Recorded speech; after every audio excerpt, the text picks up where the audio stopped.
കുട്ടികൾക്കൊരു ചങ്ങാതിയിലേക്ക് ഏവർക്കും സ്വാഗതം. ഇന്ന് നമുക്കൊരു കഥ കേട്ടാലോ? വെക്കേഷനൊക്കെ അല്ലേ? അപ്പോൾ അതാ മുത്തശ്ശി കഥ പറയാൻ പോകുന്നു. എല്ലാവരും കേൾക്കണം കേട്ടോ. കേട്ടിട്ട് ലൈക്ക് ചെയ്യണം. ഒത്തിരി പേര് ലൈക്ക് ചെയ്യാറില്ല എന്ന് തോന്നുന്നു, കാണുന്നുണ്ട്. അപ്പോൾ ലൈക്ക് ചെയ്യണം. ആദ്യമായി കാണുന്നവരൊന്ന് സബ്സ്ക്രൈബ് ചെയ്യണം, ഷെയർ ചെയ്യണം. അപ്പം കഥ കേൾക്കാം. ഒരിക്കൽ റഷ്യയിലെ ഒരു സാർ ചക്രവർത്തി കാട്ടിൽ നായാട്ടിന് പോയതായിരുന്നു. അവിടെ വെച്ച് അദ്ദേഹം ഒരു കഴുകനെ കണ്ടു. അതിൻ്റെ ചിറകുകൾക്ക് സ്വർണ്ണവർണ്ണമായിരുന്നു. അതിനെ വെടിവെച്ച് വീഴ്ത്താൻ അദ്ദേഹം തീരുമാനിച്ചു. തോക്കിൽ ഉന്നം പിടിച്ചു. അപ്പോൾ അയ്യോ, എന്നെ കൊല്ലരുതേ! സ്വർണ്ണ ചിറകുള്ള കഴുകൻ പേടിച്ച് വിറച്ച് ചക്രവർത്തിയോട് അപേക്ഷിച്ചു. കഴുകൻ്റെ വാക്കുകൾ വകവയ്ക്കാതെ ചക്രവർത്തി അതിനെ കൊല്ലാൻ ശ്രമിച്ചു. വീണ്ടും ചക്രവർത്തിയോട് കേണപേക്ഷിച്ചു. എന്നെ കൊല്ലരുതേ, അങ്ങയുടെ തോക്കിന് ഇരയാക്കരുതേ, വേണമെങ്കിൽ എന്നെ ജീവനോടെ പിടിച്ചോളൂ. എന്നെ പിടിച്ച് 3 വർഷം അങ്ങയുടെ കൂടെ ജീവിക്കാൻ അനുവദിക്കണം. എങ്കിൽ അത് അങ്ങയ്ക്ക് ഒരിക്കലും മറക്കുവാനാകാത്തതും വില പിടിച്ചതുമായ ഒരു അനുഭവമായിരിക്കും. അത് കേട്ടപ്പോൾ സാർ ചക്രവർത്തിയുടെ മനസ്സൊന്നിളകി. അദ്ദേഹം തോക്ക് താഴേക്ക് വെച്ചു. അന്നത്തെ നായാട്ട് മതിയാക്കി. കഴുകൻ ചക്രവർത്തിയുടെ അടുത്തെത്തി. കഴുകനെയും കൊണ്ട് അദ്ദേഹം കൊട്ടാരത്തിലെത്തി. ദിവസങ്ങൾ ഓരോന്നായി കടന്നു പോയിക്കൊണ്ടിരുന്നു. സ്വർണ്ണ ചിറകുള്ള കഴുകൻ്റെ ചങ്ങാത്തം ചക്രവർത്തിയെ ഏറെ രസിപ്പിച്ചു.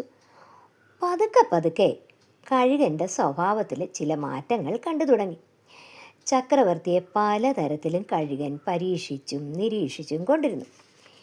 ആട്ടിൻ മാംസവും കോഴിയിറച്ചിയും കൊണ്ട് ചക്രവർത്തിക്ക് വേണ്ടി പ്രത്യേകം രുചിയുള്ള വിഭവങ്ങൾ കൊട്ടാരത്തിൽ മിക്കപ്പോഴും തയ്യാറാക്കിയിരുന്നു. ചക്രവർത്തി കഴിക്കുന്നതിന് മുമ്പേ കഴുകൻ അതെല്ലാം ആർത്തിയോടെ വെട്ടിവിഴുങ്ങും. എന്നാൽ ചക്രവർത്തി അതൊന്നും കണ്ടതായി ഭാവിച്ചില്ല. കഴുകനെ കാട്ടിൽ നിന്നും പിടിച്ച് കൊട്ടാരത്തിലേക്ക് കൊണ്ടുവരുമ്പോൾ അദ്ദേഹം ഒരു ഉറപ്പ് നൽകിയിരുന്നു. മറ്റുള്ളവരോട് അങ്ങേയറ്റം മഹാമനസ്കതയും ദയയും കാണിക്കുമെന്ന്. കഴുകൻ്റെ കാര്യത്തിലും ആ വാഗ്ദാനം അദ്ദേഹം ലംഘിച്ചില്ല. കഴുകന് അനിഷ്ടം തോന്നുന്ന ഒരു പ്രവൃത്തിയും ചക്രവർത്തിയുടെ ഭാഗത്തു നിന്നും ഉണ്ടായില്ല. അങ്ങനെയിരിക്കെ ആ ദിവസം വന്നെത്തി. സാർ ചക്രവർത്തിയുടെ കൂടെ കഴുകൻ കൂടിയിട്ട് 3 വർഷം തികയുന്ന ദിവസം. അന്ന് എന്തോ കാര്യത്തിനായി ചക്രവർത്തിക്ക് അടുത്തുള്ള ഒരു രാജ്യത്തേക്ക് പോകേണ്ടി വന്നു. ആ രാജ്യത്തെത്തണമെങ്കിലോ ഒരു സമുദ്രം കടന്നു വേണം.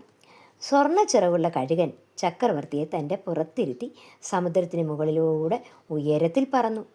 ചക്രവർത്തിയുടെ ഉള്ളൊന്നും നടുങ്ങി. തന്നെ കൊണ്ടുപോകാമെന്ന് പറഞ്ഞ് വന്നത് എന്തിനാണോ എന്തോ. അബദ്ധത്തിലെങ്ങാനും കഴുകൻ്റെ പുറത്തു നിന്ന് താഴെ വീണാൽ തൻ്റെ അവസ്ഥ എന്തായിരിക്കും? സമുദ്രത്തിൽ മുങ്ങി തൻ്റെ കഥ കഴിഞ്ഞതു തന്നെ. ഏതു നിമിഷവും മരണം സംഭവിക്കാമെന്ന് അദ്ദേഹം ഭയപ്പെട്ടു. പക്ഷേ ഒന്നും സംഭവിച്ചില്ല. കഴുകൻ ചക്രവർത്തിയെ സമുദ്രം കടത്തി സുരക്ഷിതനായി ആ രാജ്യത്തെത്തിച്ചു.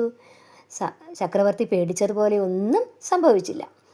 കുറച്ചു കഴിഞ്ഞ് ചക്രവർത്തിയുടെ ആവശ്യങ്ങളെല്ലാം കഴിഞ്ഞ് രാജാവിനെ തിരിച്ച് അദ്ദേഹത്തിൻ്റെ കൊട്ടാരത്തിലെത്തിച്ചു. എന്നിട്ട് കഴുകൻ പറഞ്ഞു, ഞാൻ ഇവിടെ എത്തി അങ്ങയോടൊപ്പം താമസിക്കാൻ തുടങ്ങിയിട്ട് ഇന്ന് 3 വർഷം തികഞ്ഞു.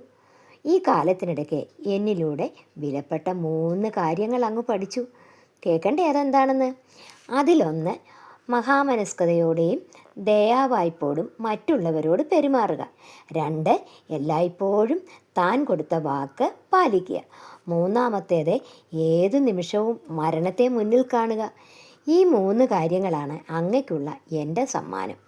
എൻ്റെ ജീവനെടുക്കാതെ എന്നോട് കരുണ കാണിച്ചതിനുള്ള പ്രത്യുപകാരം. ഇനിയും അങ്ങയ്ക്ക് എൻ്റെ സേവനം ആവശ്യമില്ല. ഇങ്ങനെ പറഞ്ഞിട്ട് സ്വർണ്ണ ചിറകുള്ള കഴുകൻ ഉച്ചത്തിൽ ചിറകടിച്ച് കൊട്ടാരത്തിൽ നിന്നും പറന്നകന്നു. സാർ ചക്രവർത്തിയെ സംബന്ധിച്ചിടത്തോളം കഴുകനുമായുള്ള സഹവാസത്തിൽ നിന്നും പഠിച്ച 3 പാഠങ്ങളും വളരെ വിലപ്പെട്ടതായിരുന്നു. അവയാകട്ടെ ചക്രവർത്തിയെ ലോകത്തിലെ തന്നെ ഏറ്റവും പ്രമുഖനും പ്രഗത്ഭനും നീതിമാനും കരുണയുള്ളവനുമായ ഒരു ഭരണാധികാരിയാക്കി തീർത്തു. എല്ലാവരും ചക്രവർത്തിയെ അത്രയേറെ ഇഷ്ടപ്പെട്ടിരുന്നു. നിങ്ങൾക്കും ഇഷ്ടപ്പെട്ടില്ലേ ഈ ചക്രവർത്തിയെ? നിങ്ങൾക്ക് ഈ കഥ ഇഷ്ടപ്പെട്ടെങ്കിൽ നിങ്ങൾ ലൈക്ക് ചെയ്യാനും ഷെയർ ചെയ്യാനും ആദ്യമായി കാണുന്നവർ സബ്സ്ക്രൈബ് ചെയ്യാനും മറക്കരുതേ. വീണ്ടും നമുക്ക് കാണാം. നമസ്കാരം.